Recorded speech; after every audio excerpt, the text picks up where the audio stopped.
স্বৈরাচার বিরোধী আন্দোলন একদম।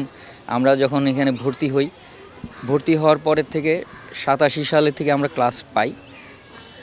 সেই 86 সালের মানে 86-87 সেশন আমরা কিন্তু ক্লাস পাই 87 সালের শেষের দিকে এসে। কেন? ওই সময় হলো কি কয়েকদিন পরই আমাদের খুবই অপরিচিত ছিল ব্যাপারটা, নামকরণটা। আমরা শুনতাম যে কিসের ছুটি চলতেছে, এরশাদ ভ্যাকেশন। এরশাদের ঘোষণা আসছে যে কালকে থেকে হল বন্ধ, ইউনিভার্সিটি বন্ধ, তোমরা চলে যাও, যার যার বাড়িতে চলে যাও। এই ভ্যাকেশনটার ছুটিটার নামই হয়ে গিয়েছিল এরশাদ ভ্যাকেশন। আমরা আসলে জর্জরিত ছিলাম ওই সময়।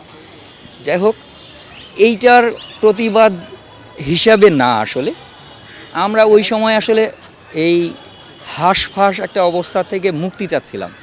সেটা আমাদের চারুকলার ভিতরেও প্রভাবটা ছিল। শিক্ষকদেরকে অপমান করা হতো। একটু পজিটিভ মেন্টালিটির মানুষ দেখলেই তাকে যে কেমন যেন আমরা তাড়িয়ে দিই একটা অবস্থা।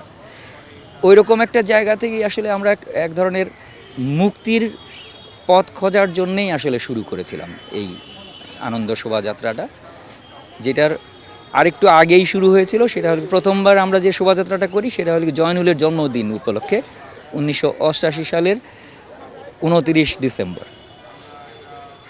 হিসাবে ধরতে গেলে এখন যে মঙ্গল শোভাযাত্রা, এটার আসলে জন্ম ওই সময়ই বলবো আমি।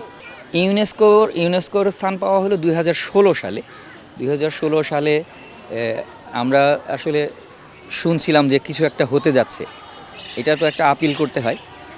বাংলা একাডেমির শামসুজ্জামান খান সাহেব উনি প্রথম ইয়েটা শুরু করে, পেপারস তৈরি করার থেকে শুরু করে। আমরা তখনও জানতাম না আসলে কি হতে যাচ্ছে।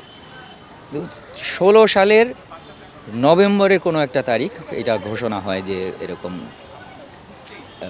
ইউনেস্কোর ইনটেনজিবল হেরিটেজ যেটা বলে, ওইটার পার্ট হিসাবে স্বীকৃতি পেল আর কি।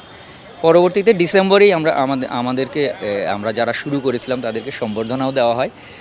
এই সময়ই আসলে আমরা যেটা দেখতে পাই যে এই সময়ই আসলে আমরা যেটা বলি ইউনেস্কো একটা বড় স্বীকৃতি দিয়েছে, আমাদেরকে বিপদেও ফেলেছে।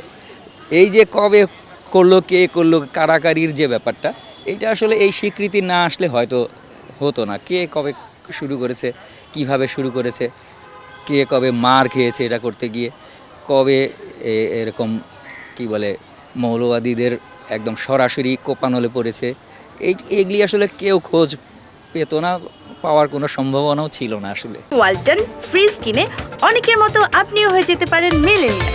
সেরা পণ্যের সেরা অফার।